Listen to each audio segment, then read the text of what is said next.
Cristo volverá. Amén. Bueno, eso sonó como quizás venga. Cristo volverá, ¿no? Wow. Estoy recuperando el aliento después de esta última canción. Preciosa canción. Y ese es el tema de la predicación de hoy. Cristo volverá, todo ojo le verá. Ese es el título del sermón. Vamos a abrir la Biblia en Apocalipsis, capítulo 1.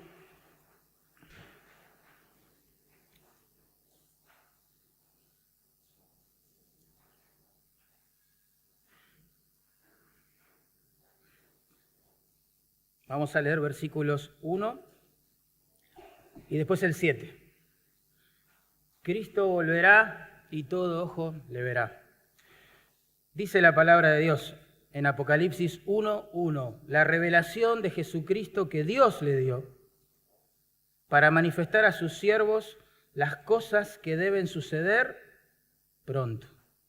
Y la declaró enviándola por medio de su ángel a su siervo Juan. Versículo 7. He aquí que viene con las nubes. ¿Quién? Bueno, aquel que será revelado en todo este libro, según el versículo 1 que acabamos de leer. Él viene con las nubes y todo ojo le verá, y los que le traspasaron, y todos los linajes de la tierra harán lamentación por él. No dice una fiesta, ¿vieron? Harán lamentación por él. Sí, amén. Cristo volverá, hermanos, todo ojo le verá. Ustedes saben que la palabra Apocalipsis significa revelación, ¿verdad? Y la palabra revelación, etimológicamente hablando, significa correr el velo. Correr el velo. Revelar es eso, es correr el velo. Imaginemos que estamos en la inauguración de una obra de arte. Vamos a ver la obra maestra del pintor.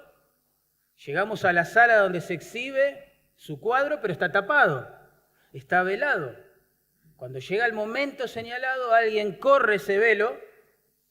¡Wow! Y nosotros nos maravillamos por la obra de arte y aplaudimos y nos asombramos y nos gusta el arte.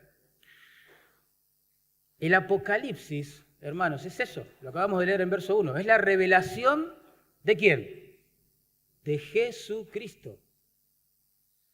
En los evangelios, Dios corrió el velo para nosotros y nos mostró a su Hijo humillado en la primera venida. El que moría ahí en la cruz era su Hijo. Pero en Apocalipsis se nos corre el velo también y podemos ver ahora a Cristo exaltado y a punto de venir para reinar eternamente. Quizás muchos se habrán quedado con la imagen de los evangelios, de aquel cordero crucificado, inmolado, humillado, que no abrió su boca, que como cordero se sometió y fue llevado al matadero. Pero en Apocalipsis, hermano, la cosa cambia por completo. Vemos al cordero resucitado que viene por segunda vez, juzga a todos sus enemigos y reina para siempre. Cristo volverá. Ese es el énfasis de Apocalipsis. Y todo ojo le verá. Lo que vamos a ver hoy a manera de resumen es, en primer lugar, la realidad de la segunda venida de Cristo. En segundo lugar, el alcance que va a tener. Y finalmente, la aplicación práctica de esta doctrina a nuestras vidas. La realidad, el alcance y la aplicación práctica o pastoral de la doctrina de la segunda venida de Cristo. Oremos y pidamos sabiduría al Señor. Por favor, Dios, háblanos, muéstranos a Cristo, ayúdanos a entender, a creer cada día más que Él viene. Él está viniendo, prometió volver. Y cuando venga Dios, nosotros disfrutaremos de su presencia para siempre, pero también habrá un lamento universal tremendo, multitudes llorando, porque allí se darán cuenta, cuando le vean, que vivieron rechazándole, menospreciando su nombre, su palabra, su cruz, la tumba vacía. Por favor, Dios, háblanos. Te lo pedimos en el nombre de Jesús. Amén. Vamos a ver en primer lugar, hermanos, la realidad de la segunda venida de Cristo. Ahí dice el versículo 7 de Apocalipsis 1, he aquí que viene. Es una realidad. He aquí que viene con las nubes. Todo ojo le verá. Aún, como dice la Biblia de las Américas, aún los que le traspasaron y todos los linajes de la tierra harán lamentación por él. Y Juan dice, sí. Amén. Juan está presentándonos el tema central del libro. La segunda venida de Cristo en gloria. En su primera venida Él vino como un cordero manso, sumiso. En su segunda venida vendrá como el Rey de Reyes y Señor de Señores. Y ese momento será una alegría inmensurable para su pueblo y un dolor tremendo para aquellos que le rechazaron. Pero el punto es que todo ojo le verá. Así que vos algún día vas a ver a Jesús. Creas en Él o no, algún día le vas a ver. La expresión que ahí se traduce, he aquí que viene, he aquí, es un llamado de atención. Me gusta cómo lo traduce la Nueva Traducción Viviente. Usa estas palabras. Miren, esa es la idea, miren. Como diciendo, miren lo que está por pasar. Miren lo que les estoy por contar, lo que les voy a describir. Esto es algo único, es tremendo, es glorioso. Esa frase es como un despertador para la mente dormida. ¿Vieron que muchas veces nos acercamos a las Escrituras así? Una mente distraída, dormida. Bueno, despiértense, dice el Señor. He aquí que viene con las nubes. Viene con las nubes. Cristo volverá y todo ojo le verá. Es más, el tiempo presente del verbo viene, me sorprende. Viene, porque sugiere que Cristo en realidad, literalmente, es como que está viniendo, es la idea. Como que prometió volver y en un sentido el viaje comenzó. Está viniendo. Así que eso enfatiza por un lado la realidad de que sí, va a venir porque lo prometió y está viniendo. Y por el otro lado la inminencia, puede venir en cualquier momento. Ese es el punto. Puede ser hoy, quién sabe. Estamos pensando en el próximo domingo tomar la primer Santa Cena del año 2020, pero bueno, quién sabe. Cristo puede venir hoy. Esta expresión es como el estoy yendo del WhatsApp. Todos usamos esa expresión, imagino. Sabemos que alguien que amamos nos está esperando. Se acerca la hora y pensamos, debe estar preocupándose. Le escribo un mensaje que dice, estoy yendo. Esa es la idea aquí. Dios nos dice en su palabra que su Hijo está viniendo. Y se lo dice a una iglesia, hermano, o a un conjunto de iglesias, como las de Asia Menor, las 7 que se mencionan aquí en Apocalipsis 2 y 3, que estaban en muchos casos sufriendo persecuciones, en otros casos la invasión de la apostasía, de la falsa doctrina, de la mundanalidad. Y a esa iglesia, a ese remanente fiel, que no ve la hora de que todo eso termine, el Señor le dice, estoy yendo, tranquilo, estoy yendo. Hay, hermanos, unos 500 versículos, y no estoy exagerando, unos 500 versículos en la Biblia que hablan directamente o aluden a este evento, la segunda venida de Cristo en gloria. Es una realidad en las Escrituras, es una doctrina central. Jesucristo mismo, en su primera venida, antes de pasar por la cruz, anunció que iba a regresar. En Mateo 24, 44 les dijo a sus discípulos esto: por tanto, estad preparados, porque el Hijo del Hombre vendrá a la hora que no pensáis. ¿Entienden? Estaba en su primera venida, aún no había pasado por la cruz, aún no había ascendido al cielo y ya estaba anunciando que iba a volver. Un ángel, según Hechos capítulo 1, verso 11, le anunció a los discípulos de Jesús su segunda venida con estas palabras. Este mismo Jesús que ha sido tomado de vosotros al cielo, así vendrá como le habéis visto ir al cielo. Jesús habló de su segunda venida, el ángel habló de la segunda venida de Cristo, Pablo en Filipenses 3, 20, 21 habló de la venida de Cristo, Pedro en 1 Pedro 5, 4 menciona la venida del príncipe de los pastores, Santiago capítulo 5, verso 7 dice lo mismo, que hay que tener paciencia hasta la venida del Señor. Juan en Apocalipsis 22, 20 menciona la oración que acaban de cantar los chicos. Sí, ven, Señor Jesús. Jesús, los ángeles, Pedro, Pablo, Santiago, Juan, y podemos mencionar a los profetas del Antiguo Testamento, casi todos ellos, anunciando que Jesús va a venir, va a juzgar a sus enemigos y va a reinar para siempre con su pueblo. Es el tema central de toda la Escritura.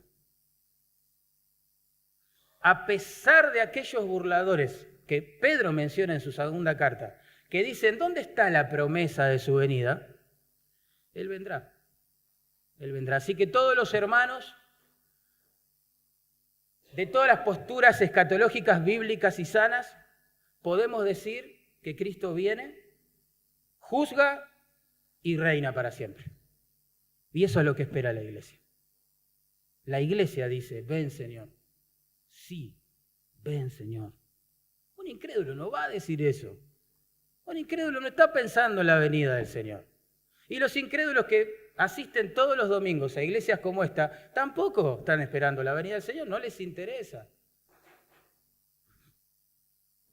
Pero en Tito, capítulo 2, versos 11 y 13, la Biblia nos enseña que la misma gracia que nos salvó de nuestros pecados, del infierno, de la vida sin Dios, es la que nos enseña a vivir esperando la venida del Señor. Así que si alguien es salvo, comienza automáticamente a esperar la venida del Señor. Se los leo. Dice, la gracia de Dios se ha manifestado para salvación. Gloria a Dios por eso. Pero ahí no termina la obra de la gracia. Sigue.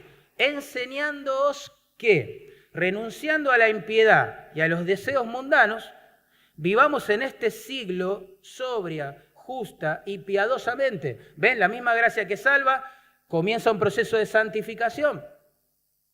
Tampoco termina con esto. El versículo continúa, dice, aguardando la esperanza bienaventurada y la manifestación gloriosa de nuestro gran Dios y Salvador, Jesucristo. ¿Ven? La misma gracia que nos salva inicia un proceso poderoso de santificación y nos enseña en el camino a esperar el regreso de Jesucristo. Ahora, uno se pregunta, ¿no? ¿Por qué es necesaria una segunda venida? ¿Su muerte en la cruz, acaso, en la primera venida, no fue suficiente? Bueno, hay muchas razones para responder esta pregunta. Yo menciono solamente dos. En primer lugar, una segunda venida es necesaria para el cumplimiento de todas las profecías que se hicieron al respecto, en el Antiguo y en el Nuevo Testamento. Miren, ya desde el primer libro de la Biblia, Génesis 49:10, se anunciaba la venida del Mesías para reinar para siempre. Dice así la Biblia, no será quitado el cetro real de Judá hasta que venga Siloj, que es una referencia al Mesías, y a él se congregarán los pueblos. ¿Ven? Desde el primer libro de la Biblia ya tenemos este anuncio. El Mesías vendrá de la tribu de Judá, no de cualquier lugar del planeta, sino de la tribu de Judá, y va a venir a reinar sobre todas las naciones. En Salmos, por ejemplo, capítulo 2, versos 6 al 9, dice así, yo he puesto mi rey en Jerusalén. Eso dice Dios. Yo puse mi rey en Jerusalén. ¿Quién es? Se pregunta uno. El texto continúa. Jehová me ha dicho, mi hijo eres tú. Ahí está el rey. Yo te he engendrado hoy. Pídeme y te daré por herencia a las naciones. 1000 años antes de que Jesucristo viniera por primera vez al mundo humanado, se escribieron estas palabras que acabo de leer. Dios enviaría a su Hijo a Jerusalén y desde allí reinaría para siempre en todas las naciones. Y por supuesto estas profecías que acabo de leer y tantas otras, no se cumplieron cabal y totalmente en su primera venida, claramente. Claramente, aguardan una segunda venida para su cumplimiento final. Otra razón por la cual es necesario pensar en una segunda venida de Cristo es para vindicar la humillación que sufrió en la primera venida. La segunda venida es una vindicación de la persona de Jesucristo, de la gloria de Jesucristo. En su primera venida, hermanos, Cristo fue humillado y crucificado como si fuera un malhechor, un delincuente de la peor calaña. Pero esa no puede ser la única impresión que este mundo incrédulo se lleve del Hijo de Dios. Es inconcebible pensar que la última y única visión que este mundo se lleve acerca de Jesús sea la de un criminal crucificado, humillado, desnudo, golpeado, lacerado, coronado de espinas, azotado, burlado y menospreciado por toda la gente aquella mañana.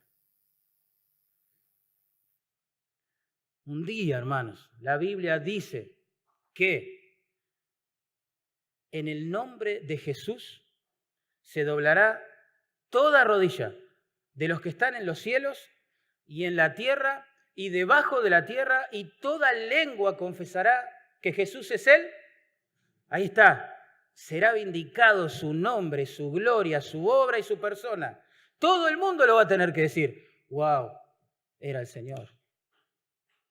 Viví 40, 50, 60, 70, 80 años burlándome de la gente que creía en ese Señor, pero ahora me tengo que postrar delante de Él. Tengo que confesar que era quien dijo ser. ¡Qué tremendo! ¿Entienden por qué en su venida va a haber tanta lamentación, como dice allí Juan? Y el pueblo de Dios, claro, se doblará y confesará con gozo, con temor reverente, con admiración. Sí, Señor, siempre, por tu gracia, hemos creído que eres el Señor. Por eso Juan agrega dramatismo al evento. Noten, he aquí que viene con las nubes.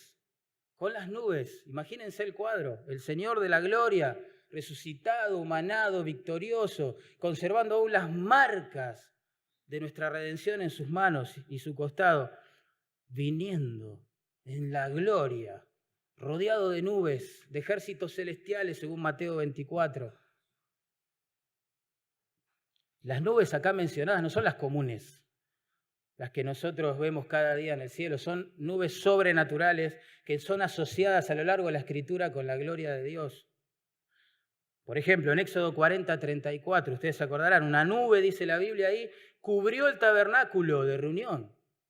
Y la gloria de Jehová llenó el tabernáculo. ¿Ven? La gloria de Jehová es acompañada con estas nubes sobrenaturales para impactar a quien las esté contemplando. Hendrickson, me encantó cómo define este tema de las nubes. Dice, las nubes son signos visibles con los que Dios ostenta su majestad. ¡Qué grande! Cuando uno quiere estar bien presentable para un evento, ¿qué hace? Se pone un saco, una corbata, no sé, zapatos, ¿verdad? Se peina bien, no sé, se pone perfume. Dios usa su creación para eso. Su gloria, su majestad será claramente visible por todos. Creyentes, no creyentes, todos. El pastor Criswell escribió algo precioso al respecto. ¿Por qué es necesaria una segunda venida? Yo se los quiero leer literal. A mí me bendijo mucho. Dice así, la primera vez que nuestro Señor vino al mundo, lo hizo cubierto de carne, es decir, en forma humana, ¿no? Su deidad estuvo encubierta con su humanidad. Porque la mayoría de las veces la gloria, la majestad, la deidad, la maravilla, la grandeza del Hijo de Dios, la segunda persona de la Trinidad, estuvieron veladas. Nació en un establo, creció en pobreza, experimentó hambre y sed, fue abofeteado, azotado, burlado y lastimado. Fue crucificado y humillado como un criminal ante la mirada burlona de toda la tierra. No entiendo a veces de qué se ríen algunas personas, pero bueno. La última vez que este mundo vio a Jesús, lo contempló colgando en vergüenza, miseria, angustia y soledad en una horrenda cruz. Por supuesto, dice este pastor, eso era parte del plan de Dios. El profeta anunciaba que el castigo de nuestra paz sería sobre él y que por su llaga seríamos nosotros perdonados. Pero también algún día será parte del plan de Dios que este mundo blasfemo, incrédulo, impío, vea al Hijo de Dios en toda su gloria, en majestad, en toda la maravilla y portento de su divinidad. Entonces, todos le verán como realmente es, sosteniendo este mundo y su destino en sus horadadas y amorosas manos divinas. Hermanos, Cristo viene en las nubes, vestido de majestad, de gloria, completamente distinto a lo que sucedió en su primera venida, en un pesebre oculto, en un pueblecito chiquitito llamado Belén, desconocido, ignorado, menospreciado. En su primera venida él fue humillado, claramente, se autohumilló en realidad. En su segunda venida, en cambio, será exaltado, temido, admirado. En su primera venida él fue rechazado claramente por la mayoría. En su segunda venida vendrá a reinar sin preguntar, sin pedir permiso. En su primera venida tomó la cruz, en la segunda va a tomar su corona. En su primera venida vino a eso, a servir a los pecadores, increíble, como nosotros. Volverá para que les sirvan. Vino como un cordero sufriente y silencioso, volverá como un rey soberano. Algún día. Y la iglesia espera que eso se pase pronto, ¿no? Algún día se doblará ante Jesús toda rodilla y toda lengua le llamará Señor.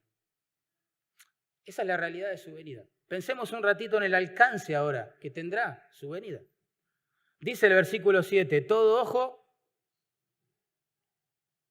le verá. Todo ojo. Todo ojo. De hecho, el uso del singular ahí en la frase todo ojo le verá incluye a todo ser humano. Todo ser humano, sea creyente, sea ateo, hombre, mujer, rico, pobre, famoso, ignorado, no sé, moral, inmoral, sabio, ignorante, brillante intelectualmente. Si tiene ojos, va a ver a Jesucristo. Y va a tener que reconocer que Él era el Señor. Esto no tiene que ver con una decisión personal de relativizar las cosas. Para mí esto va a pasar, para mí no. Yo creo que sí, yo creo que no. No tiene nada que ver con nosotros esto. Nosotros no somos tan importantes. Nuestra razón no tiene tanta autoridad para definir qué va a pasar y qué no va a pasar. Tiene que ver con Él, con su gloria, con sus planes. Él volverá. Y todo ojo le verá. Su venida va a producir una dualidad de cosas en las personas. Por ejemplo, dice allí, todo ojo le verá, aún los que le traspasaron. Tremendo. La expresión que se traduce ahí, los que le traspasaron, no se refiere solamente a aquel soldado romano, está bien, que lo crucificó, lo clavó en el madero, o aquel centurión, ¿se acuerdan? Que le clavó una lanza en su costado para ver si él estaba muerto o no. Es una referencia por extensión al pueblo escogido, al pueblo de Israel, que endurecidos de corazón le rechazaron y pidieron a gritos que lo traspasaran.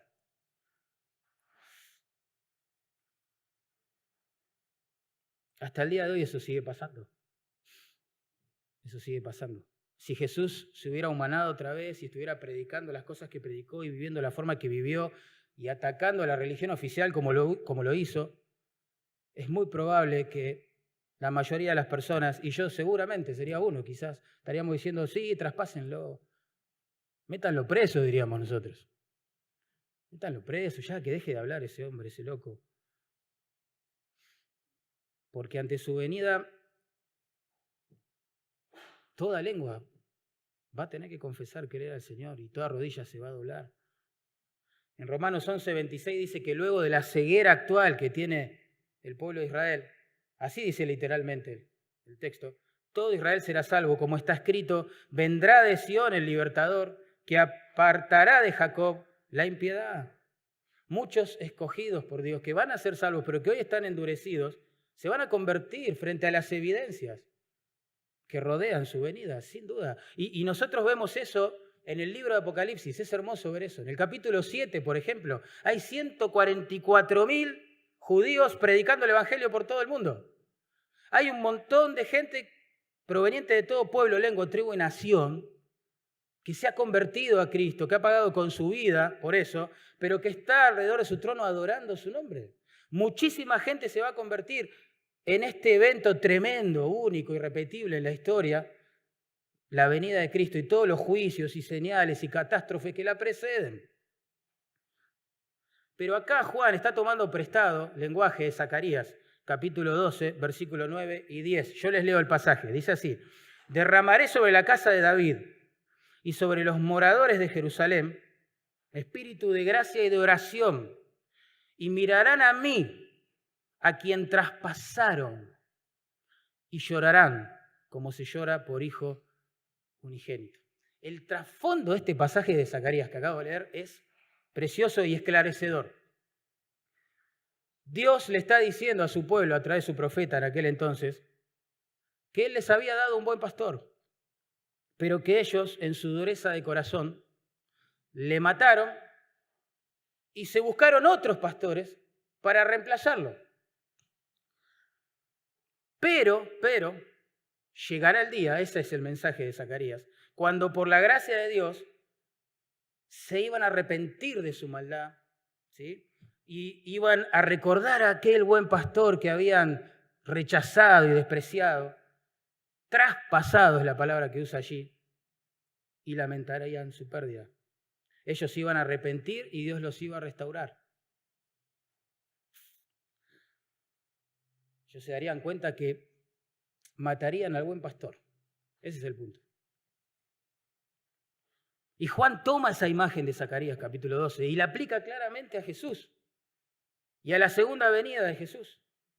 Y está claro la idea que se quiere comunicar. Israel rechazó a su buen pastor, a lo suyo vino y los suyos no le recibieron. Le pidió que le traspasaran el costado con una lanza. Querían asegurarse que el blasfemo murió. Qué asombroso. Pero frente al regreso de Cristo, muchos de sus descendientes se arrepentirán y confiarán en Jesús y serán salvos. Hay muchas personas que serán salvas en esos 7 años terribles de tribulación que va a venir sobre este mundo y que preceden la venida de Jesús. Mucha gente va a creer y va a ser salvo. Después lean en sus casas Apocalipsis 7, Apocalipsis 14. Es como un bálsamo para el alma saber esto. Pero así como habrá arrepentimiento en muchas almas, en muchas personas y aún aquellas que descienden del pueblo que lo traspasó al Señor, también va a haber mucho remordimiento en los que endurecen su corazón. En Zacarías 12:9 dice: y todos los linajes de la tierra harán lamentación por él. Juan dice lo mismo acá en Apocalipsis 1:7. Todos los linajes de la tierra harán lamentación por él. Dice sí, amén. A diferencia de esos que van a creer, que se van a arrepentir, que se van a volver de sus pecados al Mesías. El lamento de estas personas endurecidas no proviene de un arrepentimiento genuino para con Dios. La frase harán lamentación describe una manifestación externa de lamento, ¿sí? Y no necesariamente arrepentimiento. De hecho, esa misma palabra se usa en Lucas 8:52 para describir el llanto que se daba en el contexto de un funeral por una niña que acababa de morir. No tiene nada que ver con Dios. En Apocalipsis 18:9 se usa para describir el llanto, el lamento de la gente impía que estaba enamorada del sistema de Babilonia, la ramera que menciona Apocalipsis. Todo un mundo, una sociedad que se organiza a espaldas de Dios. Pero va a caer y la gente va a llorar por eso, así que no tiene nada que ver con Dios. El lamento que se menciona acá, en primer lugar, no significa y tampoco necesariamente implica arrepentimiento. Se lamentarán, claro, obviamente. Van a comprobar que todo lo que negaron durante toda su vida, aquello que menospreciaron y hasta aquel de quien se han burlado, era el Señor. Pero no se van a volver a Dios por eso. Como pasa hoy. Hay una gran diferencia entre arrepentimiento y remordimiento, claramente. La persona arrepentida, la persona que tiene remordimiento, las dos tienen algo en común. Les duele lo que hicieron. Les duele. Se sienten mal. Por la causa que sea, pero se sienten muy mal. La diferencia es que la persona arrepentida se vuelve a Dios de todo corazón. La persona con remordimiento se queda con su dolor. Puede llorar, pero va a seguir abrazada a su pecado. No se vuelve a Dios y no le importa la gloria de Dios. ¿Quiere un ejemplo bíblico? Judas. Judas fue y se ahorcó después de haber vendido al Señor por 30 piezas de plata, pero él no se volvió al Señor de todo corazón. Lo que experimentó fue un arrepentimiento, murió en sus pecados, lejos de Dios. Pedro, sin embargo, negó 3 veces al Señor. Quizás su pecado fue tan grave como el de Judas, pero él sí se arrepintió y se volvió al Señor de todo corazón. Y lo que vemos en el resto del libro de Apocalipsis, hermanos, es que los enemigos del Señor no están más arrepentidos al ver todos los juicios que Él va a derramar sobre la tierra. No, están más endurecidos. Más endurecidos. Miren, le voy a leer un pasaje. Apocalipsis 9, 20, 21. Dice así: y los hombres que no fueron muertos con estas plagas, las que preceden la venida de Cristo, ¿verdad? Ni aún así se arrepintieron de las obras de sus manos, ni dejaron de adorar a los demonios y a las imágenes. Ni aún así. Y no se arrepintieron, agrega el verso 21, de sus homicidios, ni de sus hechicerías, ni de su fornicación, ni de sus hurtos. Es como que Juan está asombrado y dice: no puedo creerlo. 2 veces nos dice que la gente, a pesar de ver a Dios soberanamente derramar juicio sobre la tierra para guiar a la gente al arrepentimiento y recibir a su Hijo como es digno, no lo hacen. No solo que no se arrepienten, sino que se endurecen. Siguen amando su pecado, sus actos de violencia, de ocultismo, de inmoralidad sexual, tan desenfrenados. Noten en capítulo 6, verso 15 y 17, la reacción de la gente, o que la gente va a tener al ver venir al Cordero resucitado, al Señor. Dice: y se escondieron en las cuevas y entre las peñas de los montes, y decían a los montes y a las peñas: caed sobre nosotros y escondednos de la presencia de aquel que está sentado en el trono, Dios Padre, y de la ira del Cordero, Dios Hijo. ¡Wow! Ellos van a preferir morir aplastados entre las rocas que arrepentirse de su pecado y volverse a Dios en fe. Decime si no es lo mismo que pasa hoy. ¿Cuántas veces estamos orando por personas que escuchan domingo tras domingo el Evangelio? Y quizás Dios en su providencia permite un golpe en sus vidas, una enfermedad, un accidente, y decimos: ahora sí va a creer. Ahora sí, Dios lo está humillando. Claramente ahora se va a arrepentir. Solo para notar con tristeza que después de la prueba, la enfermedad o el accidente, vuelven a vivir como antes. No se convirtieron a Cristo.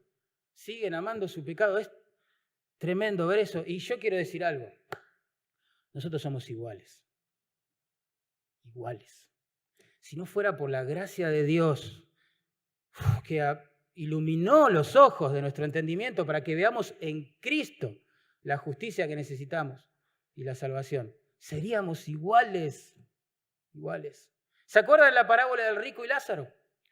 El rico ya está condenado, y le pide a Abraham, por favor, que envíe a alguno de los profetas a Moisés, a alguien que también ya habían muerto, para que le hablen a su familia, pensando, bueno, se le aparece un muerto, la gente va a creer ahí, ¿o no?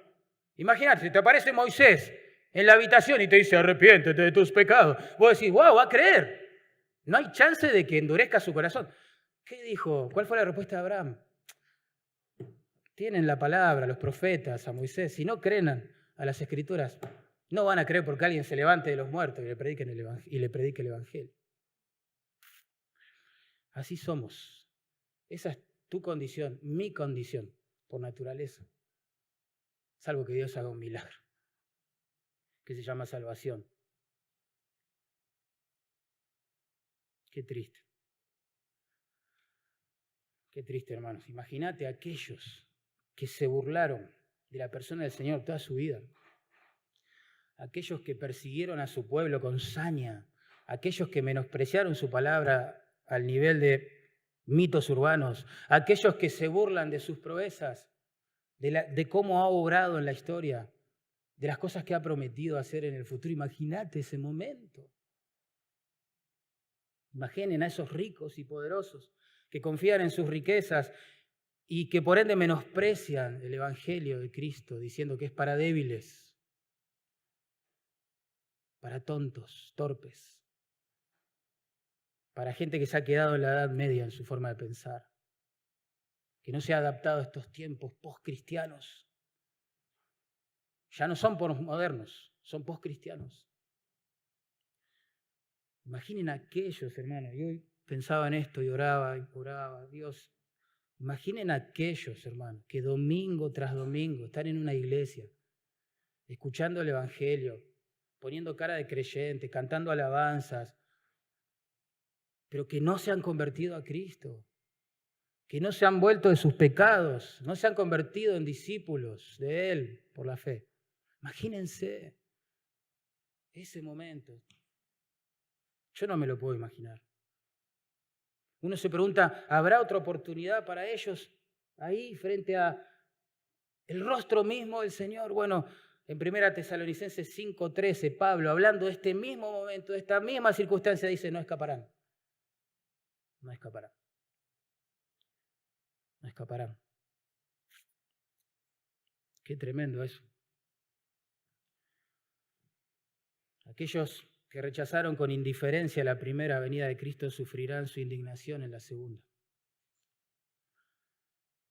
Así como habrá mucha gente convertida, muchísima, de toda lengua, pueblo, tribu y nación adorando al Señor en su trono, como producto de todos estos juicios y predicación que va a haber en esos años previos a la venida del Señor, también habrá mucha gente endurecida, de toda lengua, pueblo, tribu y nación, ahora ya lamentando su venida, lamentando su venida.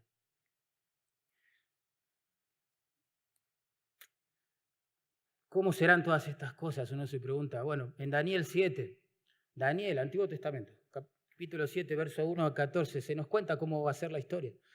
Porque Dios sabe las cosas del final y las anuncia desde el principio.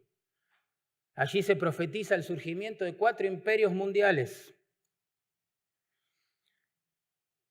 que van a llegar a su fin, o el cuarto llegará a su fin, con la venida del Señor, de la cual está hablando Juan acá, en Apocalipsis 1. El primer imperio es Babilonia, el imperio reinante en tiempos de Daniel, cuando escribe esta profecía.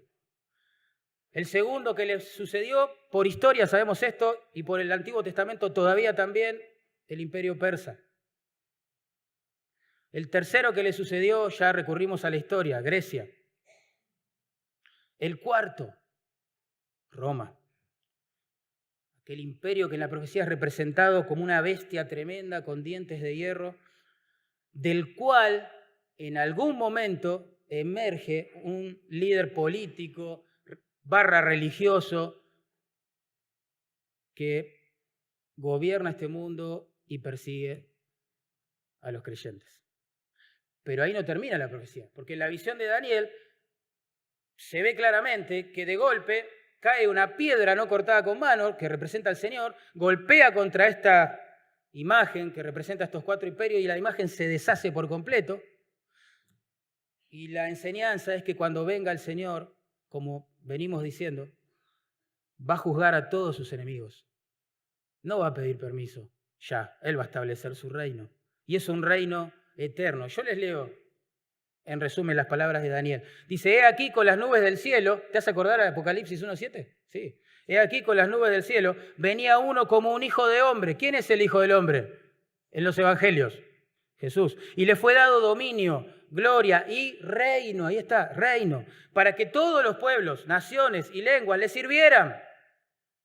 Le sirvieran, tremendo. Su dominio es dominio eterno. No es por un tiempito, es eterno, que nunca pasará. Y su reino, uno que no será destruido.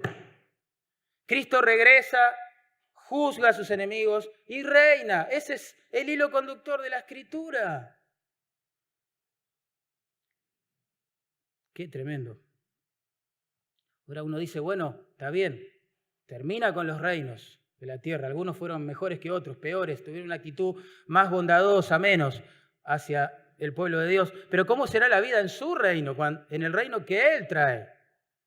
Bueno, en Apocalipsis 21, 1, 4 dice así, he aquí la morada de Dios con los hombres, y Él morará con ellos, y ellos serán su pueblo, y Dios mismo estará con ellos como su Dios. Enjugará Dios toda lágrima de los ojos de ellos. Y ya no habrá muerte, hermano, ¿escuchaste eso? Ya no habrá muerte, ni habrá más llanto, ni clamor, ni dolor, porque las primeras cosas pasaron. ¿Saben? Hay 2 cosas asombrosas en su reino que hace que la iglesia, los creyentes, los redimidos, lo deseen de todo corazón. 1, la presencia de Dios con nosotros. Tremendo. La morada de Dios con los hombres, así se lo describe. Tremendo. 2, la ausencia del pecado y sus consecuencias nefastas en nuestras vidas.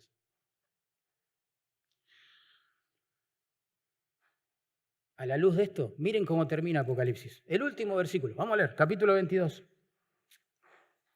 Verso 20, miren cómo termina, miren. De la misma manera que los chicos terminaron su canción. Apocalipsis 22, 20, el que da testimonio de todas estas cosas dice, ciertamente vengo en breve. ¿Y cómo responde la iglesia? Amén. O así sea, ¿no?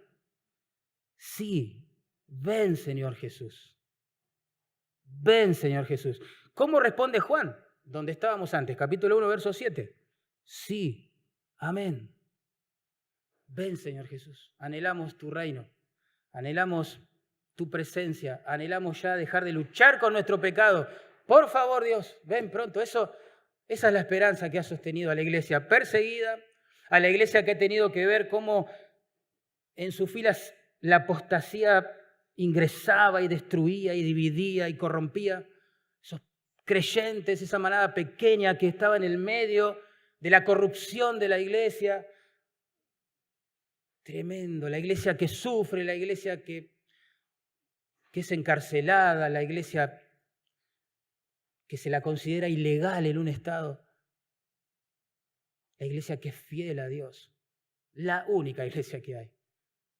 Dice, sí, ven Señor Jesús, ven Señor, ven, ven.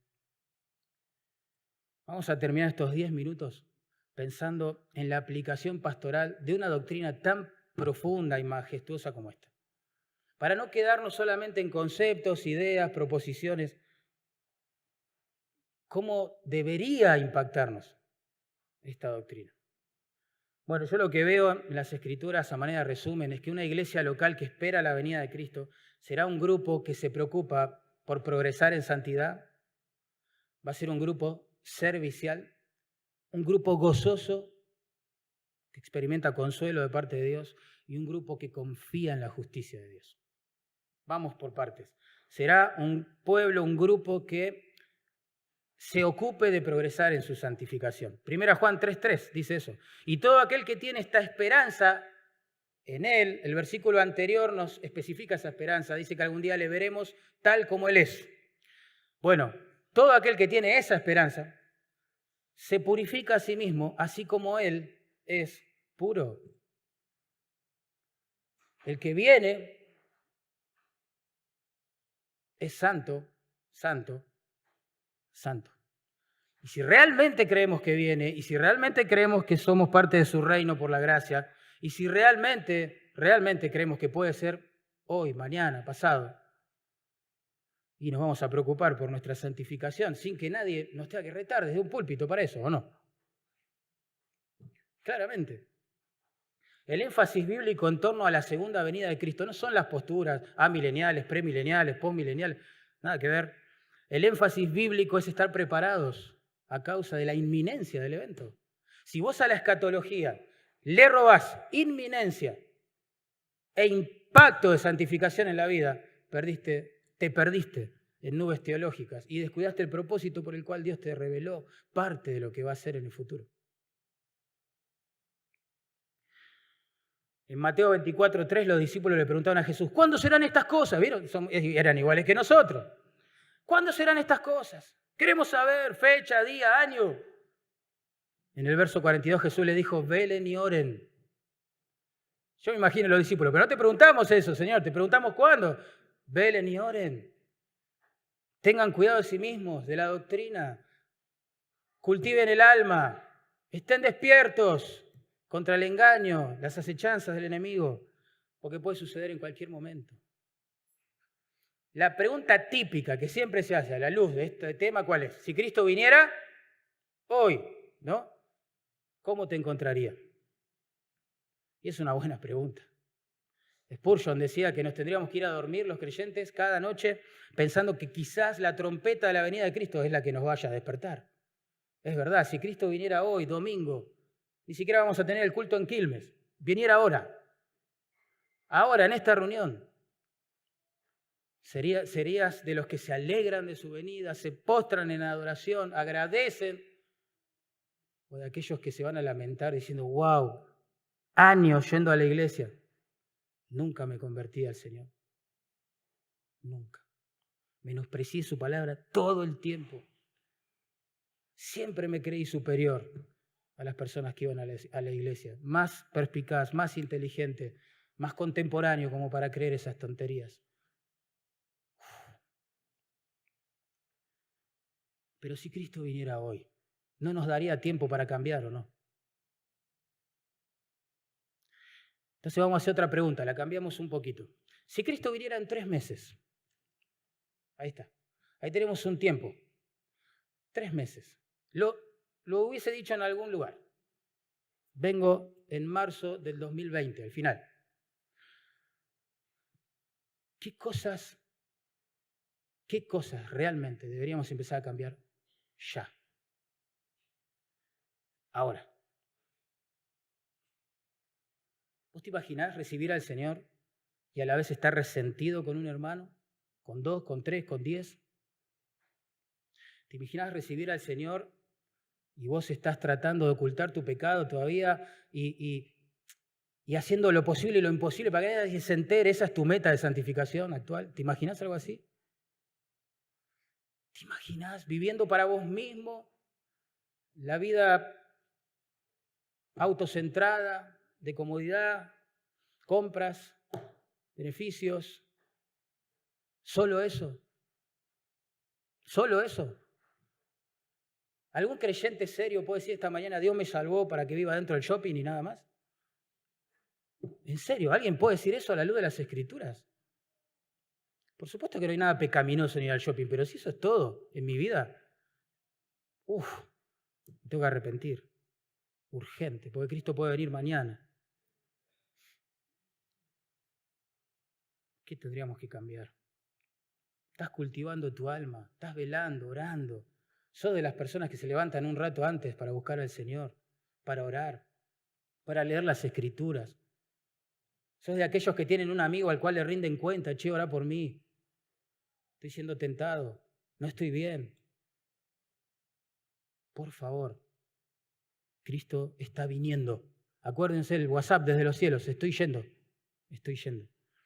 La venida de Cristo también nos motiva a servir a las personas. Vos decís, ¿qué tiene que ver una cosa con la otra? Todo. Pablo dice así, ¿cuál es nuestra esperanza, o gozo, o corona de que me gloríe? No lo sois vosotros, le dice a la iglesia en Tesalónica, no lo sois vosotros delante de nuestro Señor Jesucristo en su venida. Qué interesante, cómo se conecta el ministerio con la venida de Cristo. Qué interesante, Pablo anticipaba con gozo, deleite, deseos y ansias la segunda venida de Cristo porque él estaba aprovechando bien su vida en la tierra, sirviendo a los demás, predicando el Evangelio, extendiendo el reino de Dios, cumpliendo la gran comisión. Claro, una persona que vive así espera con ansias y deleite ese momento. Pero una persona que vive para sí misma, delante de su venida, la única opinión que cuenta, hermano, en serio, es la de él. Por lo tanto, no vivas aferrado a opiniones que te lastimaron, te hirieron y te llevaron a pensar que, bueno, yo ya hasta acá llegué con mi ministerio. Dios y yo somos mayoría. Chao, lo busco en mi casa.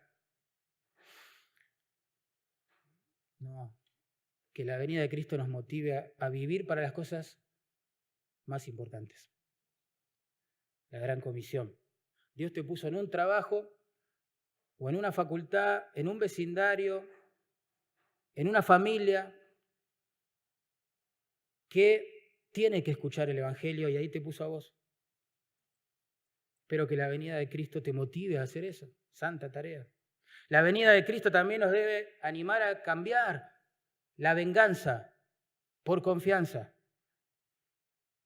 Tiene todo que ver. Mira, Romanos 12, 19, 20 dice, no os vengáis a vosotros mismos, amados míos. ¿Saben por qué no? La Biblia está llena de textos para estos, dirigidos a los cristianos. Porque los cristianos siempre han sido perseguidos. Han sufrido o burla, o cárcel, o muerte, o discriminación, o lo que sea. Y hoy en día nuestro país está levantando un espíritu cada vez más anti-iglesia, anti-biblia, anti-cristianismo. Ya en cualquier momento nos va a empezar a asfixiar todo esto. Entonces, la palabra una y otra vez dice cosas como estas. No os vengáis a vosotros mismos, amados míos, sino dejad lugar a la ira de Dios, porque escrito está, mía es la venganza, yo pagaré, dice el Señor. Dice el Señor, el cristiano cree en la justicia de Dios, por lo tanto deja que Él actúe. No somos llamados a cortar cabezas, convertite o te mato, humillate ante la palabra de Dios o te noqueo, no. Nada que ver, somos llamados a glorificar a Dios en medio de la oscuridad. Oscuridad que por otra parte era nuestra atmósfera también, antes de que Cristo nos salvara. No somos mejores que nadie. Hemos recibido gracia, que es distinto. Nunca te preguntaste, sé honesto, nunca te preguntaste, pero pará, ¿hasta cuándo va a prosperar el impío, digo yo? ¿Cómo puede ser que en algunas partes de verdad, contrario a lo que dice Hollywood, ¿no? El mal triunfa sobre el bien? Es impresionante, hermano. No hay forma de darle vuelta a explicar, no sé, un culto en Nigeria donde los hermanos están saltando, se están suicidando prácticamente, saltando de un edificio a un segundo piso porque alguien les prendió fuego, porque los odia y los odia porque aman a Jesús. Vos decís, ¿cómo damos vuelta a esa noticia para decir que el bien triunfa sobre el mal? ¿Qué le decimos a las viudas? ¿Qué le decimos a los huérfanos? ¿Qué hacemos? ¿Qué decimos? ¿Cómo explicamos estas cosas? Y en nuestro país, vos decís, la iglesia protesta, pelea, se humilla, va al Congreso, pone pancarta, no al pañuelo verde, no al matrimonio igualitario, no a esto, no a lo otro, no a aquello, y lo único que vemos, pasa el tiempo y el matrimonio igualitario ya está aprobado. Si vos decís algo en contra de eso, sos un retrógrado y peligroso para la pacificación nacional. Y vos decís, chao, Dios está perdiendo. Está perdiendo. Estamos orando por algo y pasa todo lo opuesto. No puede ser, Dios está perdiendo. ¿Qué pasa, Señor? ¿Vos sos soberano? Nosotros oramos. ¿Qué pasa? Bueno, lamentablemente, en la historia de la iglesia, tenemos que asumir que los hermanos se han confundido con estas cosas y han tomado armas y han perseguido aunque no lo puedan creer. No es lo que tenemos que hacer. Tenemos que amar a esa gente también, llevarles el Evangelio, orar para que Dios les salve, para que se conviertan de las tinieblas a la luz, ¿no? Entonces, este texto es precioso, porque si hay una causa que parece cajoneada por Dios y que el bien triunfa sobre el mal y que no se hace justicia y que Dios nos está diciendo tranquilo, llegará el día.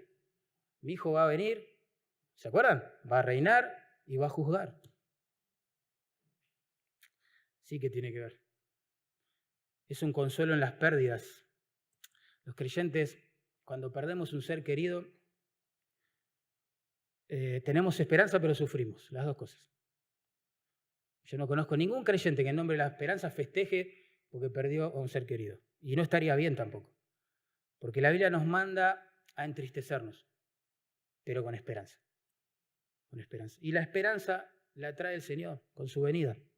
Es lo que explica Pablo en 1 Tesalonicenses 4, 13 al 18. El propósito de la venida de Cristo es reunir a su pueblo y llevarlo para siempre a tener comunión con Él. Y en esa reunión, claro, están las personas que hemos despedido en el Señor, que han partido en el Señor, claro que sí. Entonces la esperanza de Cristo trae, la venida de Cristo trae esperanza, a full.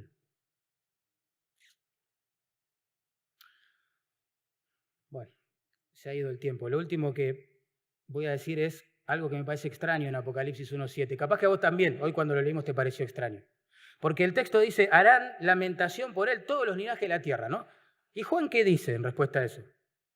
Raro. Dice, sí, amén. Y vos decís, pará, Juan, no entendiste nada. ¿Qué estás diciendo? ¿Cómo vas a decir, sí, amén, saltar de alegría? Pará, Juan. Mucha gente se va a perder. Mucha gente va a lamentar.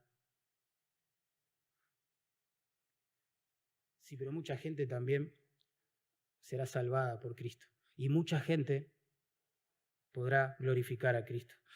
Y el nombre de Cristo será vindicado delante de todas las personas. Porque algún día toda rodilla, ¿se acuerdan? Se doblará delante de Él. Y toda lengua confesará que Él es el Señor. Y eso a Juan lo pone contento. Y a la iglesia de Cristo también. Muy contento. Aunque tengamos que mirar con dolor la otra parte. Pero el nombre del Señor será vindicado. El Señor dijo, yo vengo como ladrón en la noche. Así, pum. ¿Cómo viene un ladrón en la noche? Te llama por teléfono y te dice, voy a pasar por tu casa, ¿no?